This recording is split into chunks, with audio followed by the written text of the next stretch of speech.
حسن بصری رحمۃ اللہ علیہ فرماتے تھے کہ مجھے 4 واقعات زندگی میں بڑے عجیب لگے۔ لوگوں نے کہا کہ وہ کون سے ہیں؟ تو حسن بصری رحمۃ اللہ علیہ فرمانے لگے کہ ایک دفعہ ایک نوجوان کے ہاتھ میں چراغ تھا، تو میں نے نوجوان سے سوال کیا کہ بتاؤ یہ روشنی کہاں سے آئی؟ تو جیسے ہی میں نے یہ پوچھا کہ یہ روشنی کہاں سے آئی، اس نے پھونک مار کے چراغ بجھایا اور کہنے لگا حضرت جہاں چلی گئی وہاں سے آئی تھی۔ حسن بصری رحمۃ اللہ علیہ فرماتے ہیں کہ میں اس نوجوان کی حاضر جوابی کے اوپر آج تک حیران ہوں۔ دوسرا واقعہ یہ ہے کہ ایک مرتبہ 10-12 سال کی لڑکی آ رہی تھی۔ اس کی بات نے مجھے حیران کر دیا۔ بارش بھی ہو رہی تھی، میں مسجد جا رہا تھا اور وہ بازار سے کچھ چیز لے کر آ رہی تھی۔ جب ذرا میرے قریب آئی تو میں نے کہا کہ بچی ذرا سنبھل کر قدم اٹھانا، کہیں پھسل نہ جانا۔ تو جب میں نے یہ کہا تو اس نے آگے سے یہ جواب دیا حضرت میں پھسل گئی تو مجھے نقصان ہوگا، آپ ذرا سنبھل کر قدم اٹھانا، اگر آپ پھسل گئے تو پھر قوم کا کیا بنے گا؟ کہنے لگے کہ اس لڑکی کی بات مجھے آج تک یاد ہے۔ اس لڑکی نے کہا تھا کہ آپ سنبھل کر قدم اٹھانا، آپ پھسل گئے تو پھر قوم کا کیا بنے گا؟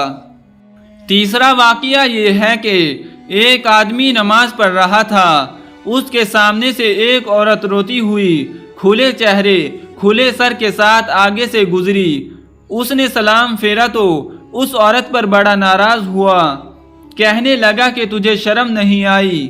میں نماز پڑھ رہا تھا، تو میرے آگے سے گزر گئی۔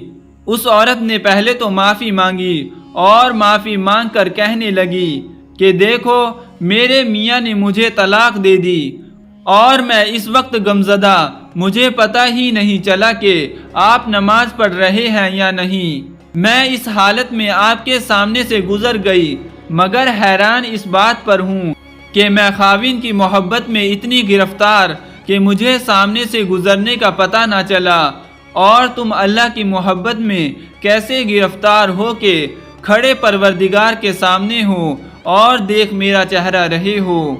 حسن بصری رحمۃ اللہ علیہ فرماتے ہیں کہ اس عورت کی یہ بات مجھے آج تک یاد ہے، اور واقعی ہماری نماز کا یہی حال ہے۔ نیچے منزل پر اگر نماز پڑھ رہے ہوں اور اوپر کی منزل میں اگر کوئی ہمارا نام لے دے تو ہمیں نماز میں پتہ چل جاتا ہے کہ ہمارا نام پکارا گیا۔ ہماری نماز کی توجہ کا یہ حال ہونا چاہیے تھا۔ اللہ وہ دل دے جو تیرے عشق کا گھر ہو، دائمی رحمت کا تیری اس پر نظر ہو۔ دل دے کہ تیرے عشق میں یہ حال ہو اس کا، محشر کا اگر شور ہو تو بھی خبر نہ ہو۔ چوتھا واقعہ یہ ہے کہ ایک مرتبہ میں نے ایک مخنث کو دیکھا۔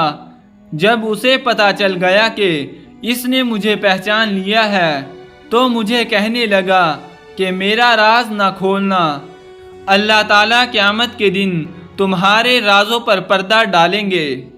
اللہ تعالیٰ اس واقعے سے سبق حاصل کر کے عمل کرنے کی توفیق عطا فرمائے، آمین یا رب العالمین۔